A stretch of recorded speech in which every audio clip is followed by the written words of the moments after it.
하나님의 말씀은 누가복음 5장 17절에서 26절의 말씀입니다. 하루는 가르치실 때에 갈릴리 각 촌과 유대와 예루살렘에서 나온 바리새인과 교법사들이 앉았는데 병을 고치는 주의 능력이 예수와 함께 하더라.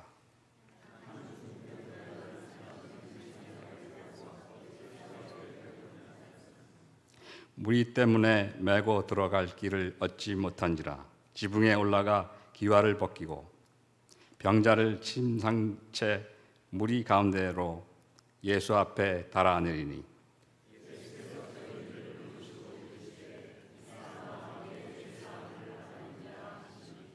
서기관과 바리새인들이 의논하여 가로되 이 참난한 말을 하는 자가 누구뇨? 오직 하나님 외에 누가 능히 죄를 사하겠느냐?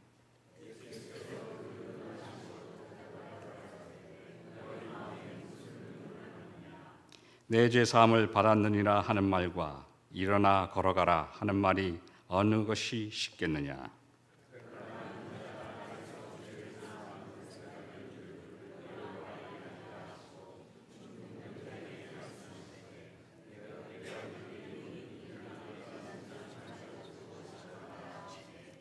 그 사람이 저희 앞에서 곧 일어나 그 누웠던 것을 가지고 하나님께 영광을 돌리며 자기 집으로 돌아가니 모든 사람이 놀라 하나님께 영광을 돌리며 심히 두려워하여 가로되 오늘날 우리가 기이한 일을 보았다 하니라. 아멘.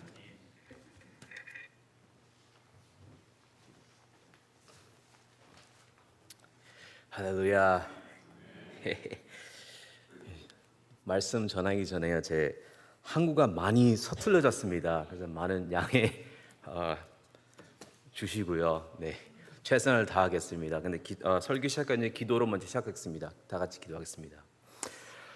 사랑과 은혜가 많으신 하나님 아버지, 또 주님의 백성들을 사랑하시는 주님, 저희를 이 자리에 모이게 하신 것 감사드립니다.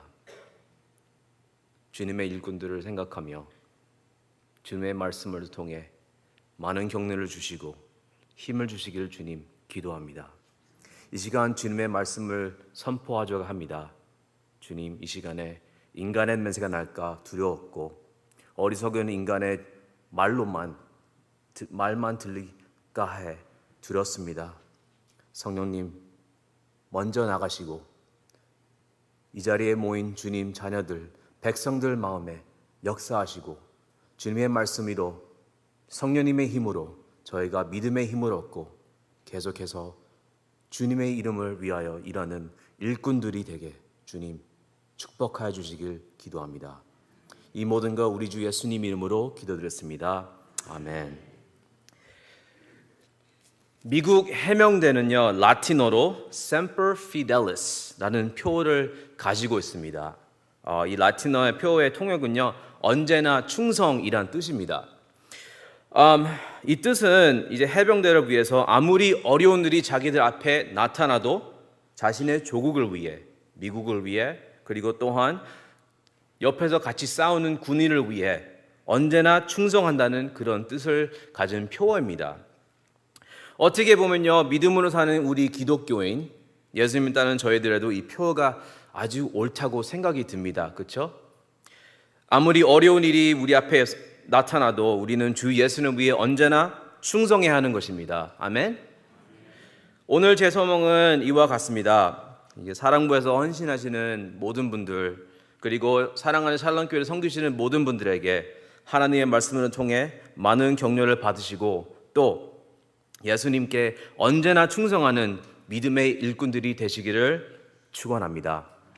오늘 하나님 말씀 누가복음 5장에서 읽었는데요. 이 말씀을 저희가 두 관점으로 보겠습니다. 첫 번째 관점으로는요, 중풍병자를 메고 네 남자들의 믿음, 그들의 일을 먼저 보겠습니다. 이 네 남자들이 나타나는 이 얘기에 저희가 잘 아는 이야기시죠? 말씀이라 생각합니다. 근데 여기서 저희가 잠깐 보고 집어넣을 것은 이 사람들의 이 남자를 중풍병자를 데리고 올 때 큰 장애물이 네 가지가 있었습니다. 첫 번째는 아주 큰 군중이 모여있다고 하나님 말씀은 저에게 가르쳐 줍니다. 마가복음 2장 2절에서도요 같은 이야기가 나오는데요. 여기서 많은 사람이 모여서 문 앞까지도 들어설 자리가 없다라고 그렇게 마가복음은 저에게 가르쳐 줍니다. 아주 많은 사람들이 모였습니다. 근데 거기서 두 번째 장면은 무엇이죠? 다 큰 남자 어느를 들고 왔다는 그 얘기입니다. 저 같은 경우에 저희 애 첫 번째 애 낳았을 때요, 애가 9파운드가 그랬어요. 9파운드 기저귀 가르려고 이렇게 엎드렸다 하는데도 그때 허리가 엄청 아팠습니다. 그렇게 생각하면은 이제 남자 어른을 든다는 게 한 체중이 한 뭐 150에서 180이라 해도 참 무거운 거죠. 거기다가 그 남자는 그냥 진짜 움직이지 못하니까 영어로는 dead weight. 한국말로 뭔지 모르겠는데요. 아주 무거운 그런 체중으로 사람들이 그 군중 사이로 사람들한테 비켜주세요 밀면서 사이사이로 들어가면서 다 큰 남자를 들고 왔다는 그것입니다. 거기서 세 번째 장면이 또 뭐죠? 못 들어가니까 생각한 거예요.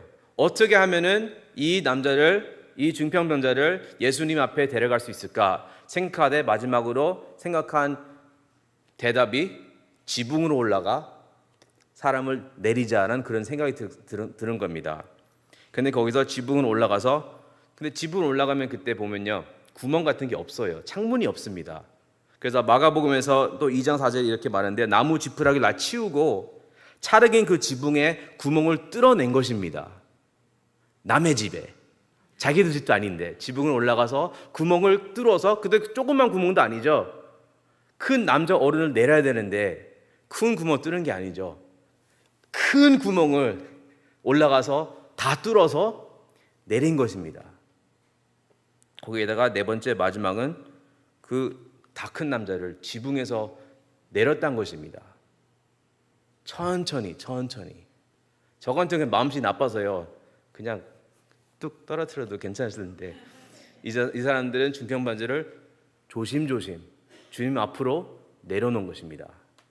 이렇게 보면 이 사람들은 참 어려운 일을 한 것입니다. 그렇죠?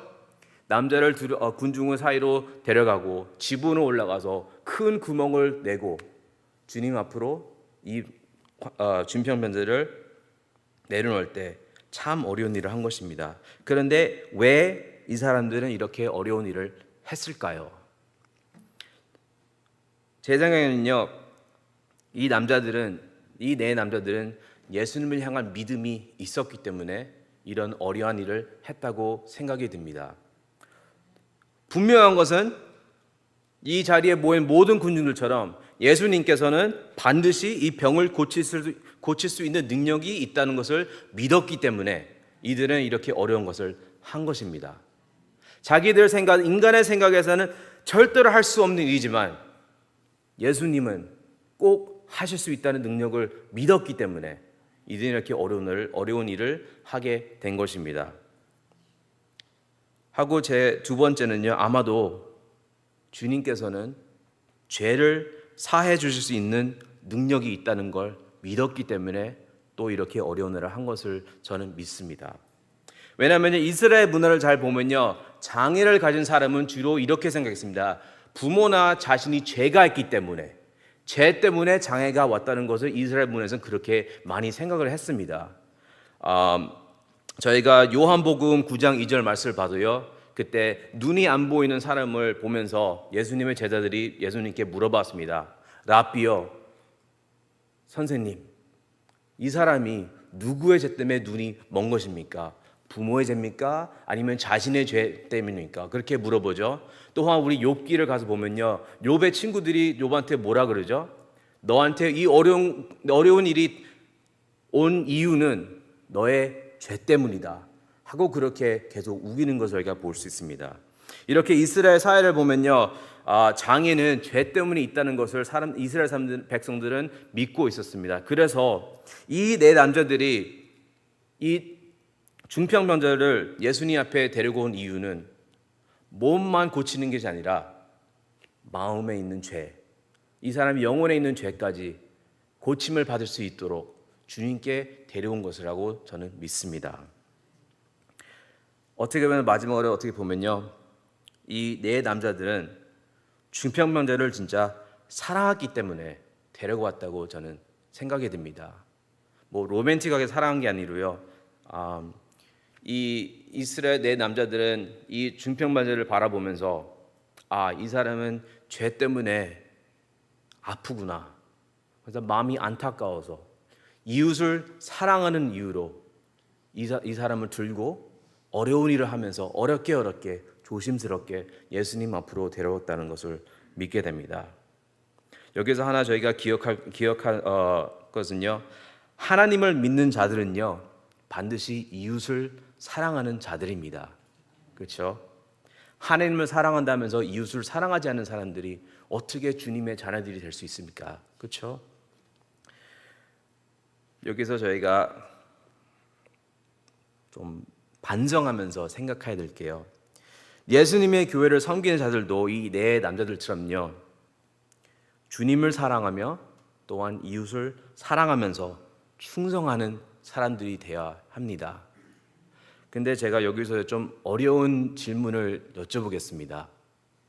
사랑부에서 헌신하시는 일꾼들만 아니라 우리 모든 교회, 샬롬 교회를 섬기시는 모든 분들한테 좀 어려운 질문을 하겠습니다.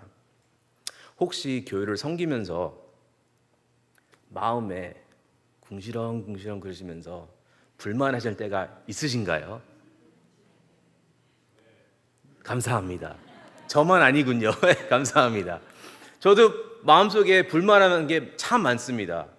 행동으로는 목사로서 설교도 하고 가르치기도 하고 다 하는데 어쨌든 마음 안에선 하나님을 향해 불만이 많습니다. 제가 성격이 급하고 성질을 쉽게 내요. 그래서 어쩔 때 교회에 와서 섬기면서도 뭔가 잘 안 되면은 욱하는 성격이라서 불만이 많이 쌓입니다. 목사는 저도요 이 자리에서 참 회개할 게 많을 겁니다. 이 네 남자를 모습을 보면서요 진정 하나님의 백성 나의 이웃을 사랑하는 이유로 섬기는가 그것을 생각해 보고요. 또 죄 때문에 어려워하는 안 믿는 자들 그들을 바라볼 때 내 마음은 그들을 향해서 사랑으로 사랑 안에서 이 사람들을 전도해야겠다라는 생각이 드나 생각하면서 반성하면서 회개를 할 것 같습니다. 저희 교회 섬기는 모든 분들한테도요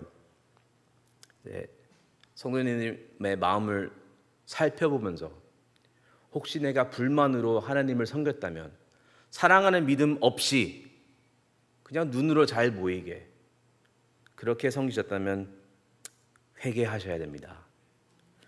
시편 말씀에 40장의 6절 8절에서 시편자가 이렇게 말씀했습니다. 주께서 내 귀를 통하여 내게 들려주시기를 제사와 예물을 기뻐하지 아니하시며 번제와 속죄제를 요구하지 아니하신다 하신지라 그때 내가 말하기를 내가 왔나이다 나를 가리켜 기록한 것이 두루마리 책에 있나이다 나의 하나님이여 내가 주의 뜻을 행하기를 즐기오니 주의 법이 나의 심중에 있나이다 하였나이다.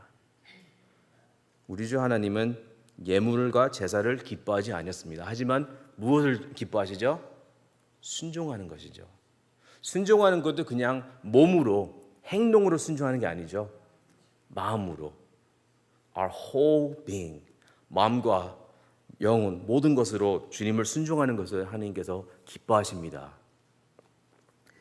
우리 모두 이 자리에서 이 네 남자들의 믿음을 보면서요 회개하면서 반성하면서 주님께 기도하면서 다가시기를 축원드립니다. 그럼 여기서요 잠깐 한 목소리로 회개하실까요? 따라서 따라서 말해주시면 감사하겠습니다. 주님, 믿음으로 주님을 사랑하지 않고 충성하지 않은 것 용서해 주소서. 두 번째는 주님, 믿음으로 우리의 이웃을 사랑하지 않고 성거지 않은 것 용서해 주소서. 저희는 인간으로서 죄인들입니다. Naturally, 자연적으로 저희들은 이기적인 사람들입니다. 우리가 원하는 대로 안 되면은 하나님을 믿는 것보다 하나님께 비평을 합니다. 하나님 왜 나 이렇게 열심히 하는데 안 주십니까? 내가 원하는 걸 왜 안 주십니까? 그렇게 생각하면서 불순종하면서 사랑으로 믿음으로 순종하는 것보다 불만으로 순종하는 그 일을 하는 그런 일꾼들이 될 때가 많습니다. 회개하시고 믿음으로 주님께 충성하면서 믿음으로 섬기는 일꾼들이 되시기를 축원드립니다. 두 번째 관점은요, 예수님의 충실함 아니면 신실함을 저희가 이때 보겠습니다. 저희들이 죄인들이라면 저희가 많을 때 죄로 인해 행동을 해도 주님은 그럼 어떻게 응답하실까요? 그리고 우리가 믿음으로 순종할 때, 믿음으로 헌신할 때 주님은 저에게 어떠한 응답을 주실까요? 주님의 말씀을 보시면서요, 대답을 찾을 수 있습니다. 첫 번째는 우리 주 예수님 보시면요, 이 네 남자들의 헌신을 아주 은혜스럽게 바라보셨습니다. 어떻게 하면 많이 참으시면서 인내성을 보여주시면서 바라보셨습니다. 생각해 보시면요, 예수님은 이제 많은 사람들이 모여 있죠. 거기서 일을 하시고 계시는데 갑자기 지붕에서 먼지가 내려오면서 지붕 뚫는 소리가 들으면서 어떻게 보면 계속 보고 계시는 거예요. 그렇죠? 구멍 뚫는 것도 한 번에 뚫는 것도 아니고 조금씩 뜯어내면서 바라보시면서 장로님도 어떻게 생각하시겠어요? 지금 예배 드리는데 누가 천정에 와가지고 지붕 올라가서요 뚱뚱 떼드리면서 막 먼지 내려오시면 어떤 생각하시겠어요? 저 같으면 참 정신이 없는 사람이 올라갔구나, 빨리 가서 잡아서 내려와야지, 그런 생각이 들 텐데 예수님께서는 그냥 바라보신 것 같습니다. 은혜스럽게 바라보신 것 같습니다. 왜? 하나님께서는 이 네 남자들의 헌신은 믿음으로써 행동하는 일이었기 때문에 주님은 이들을 바라보시면서 사랑하셨다는 그런 생각이 듭니다. 또한 주님은 이 남자들의 헌신이 헛되지 않게 이 사람들의 행동을 은혜로 채워주었습니다. 처음으로 제가 볼 때 하나님 말씀에서 이렇게 나오죠. 주님께서 중병병자에게 처음 말씀하신 것이 무엇이죠? 죄를 용서해 줬습니다. 죄를 사해 주셨습니다. 뜻밖은 응답이죠. 하지만 예수님은 이 네 남자와 어떻게 보면 이 중병병자의 마음을 아시던 것 같습니다. 그래서 은혜스럽게 처음으로 죄를 사해 주셨고, 그 두 번째로 몸을 치료해 주셨습니다. 여기서 제가 잠깐 생각해 보겠습니다. 결과로 보면은 이 중병병자를 들어온 네 남자들의 마음은 이때 어땠을까요? 저 같으면 아주 기뻤을 것 같습니다. 자기들의 헌신한 일이 헛되지 않다는 걸 깨달았을 때 아주 기뻐했을 것 같습니다. 또한 이 중병병자를 생각해보면요, 이 중병병자는 이스라엘 사회에서 자라면서 나는 나의 죄 때문에 이렇게 아프다, 나는 죄 때문에 하나님께 성전에 들어가서 예배도 못 드려. 이 장애자들은 성전에 들어가서 예배도 못 드립니다. 이 사람은 평생 성전 밖에서 아니면 집에서 있으면서 하나님도 예배 못 드리고 죄인은 그런 아이덴티티로 평생 살아온 사람입니다. 그 자리에서 주 예수님께서 죄를 용서해 주셨을 때 마음이 어땠을까요? 얼마나 기쁘겠습니까? 걷는 것보다 그 자리에서 나는 하나님 앞에서 죄인이 아니고 죄를 용서받은 하나님의 자녀구나 하는 그런 생각 들어서 얼마나 기뻤을까요? 그리고 예수님께서 몸을 치료해줄 때 하나님의 말씀은 어떻게 나오죠? 이가 25장 하나님께 영광을 돌리며 자기 집으로 돌아갔다고 말씀이 이렇게 나옵니다. 우리 주 예수님의 신실함은요, 이렇게 저희 생각보다 더 위대하게 역사하시는 하나님의 능력이십니다. 우리가 믿음으로 헌신할 때 주님은 반드시 은혜로 응답하여 주십니다. 주님은 우리를 위해 언제나 신실함으로 역사하시는 분이십니다. 천지를 창조하실 때도요. everyday 창조할 때 매일마다 뭐라 그렇게 대답하셨죠? 좋았더라. 뭐가 좋았을까요? 이 온 세상 창조하신 것이 나중에 주님의 모습으로 만들어질 인간을 위해서 참 좋다 하고 그렇게 하나님께서는 말씀하신 겁니다. 천지를 창조할 때부터 그리고 이스라엘 역사 안에서 또 골고다 언덕에서 주님 다시 오는 날까지 하나님은 자신의 자녀들을 위해 신실하게 역사하시는 하나님이십니다. 언제나 은혜로 응답하시는 분입니다. 신학인 볼카프라는 사람들이 하나님의 신실성에 대해서 이렇게 썼습니다. 하나님의 신실성은 하나님의 백성의 신뢰의 근거이며 소망의 근거이며 기쁨의 원인인 것이다.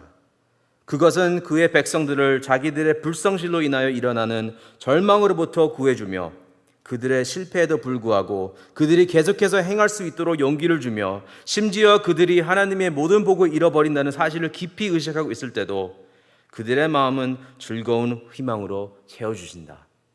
이것이 우리 하나님의 신실함입니다. 제가 젊은 목사로서요, 아주 철없는 목사로서 하나님의 신실함을 많이 느꼈습니다. 이제 제가 전도사로 시작하면서 이제 목사로 목회한 게 한 11년 정도밖에 안 됐는데요. 그 짧은 11년 정도 동안 하나님의 은혜를 많이 체험했습니다. 설교할 때도 많이 실수하고 목회하면서도 많이 실수하고 그랬는데도 하나님께서는 제 목회에 있는 사람들을 계속해서 자라게 하셨습니다. 어떻게 제 설교를 들으면서 믿음으로 자랄 수 있는지 저는 참 신기했어요. 제 설교 제가 들으면요 너무 싫어요. 제 목소리부터 시작해서 너무 싫어요. 난 뭐 이렇게 할까 하면서요. 다른 목사님 설교 들으면서 나는 왜 저렇게 못하지 하면서요. 되게 싫습니다. 제 목회를 너무 싫어해요. 제 자신의 목회를 바라보면요 참 부끄럽고요. 못하는 게 많아서 참 하나님 앞에서 창피합니다. 그런데도요 주님의 일꾼이 이렇게 모자라도 주님의 은혜는 능력이 많습니다. 이것이 우리 하나님의 복음인 것 같습니다. 우리는 매일마다 주님 앞에 죄인으로서 다가옵니다.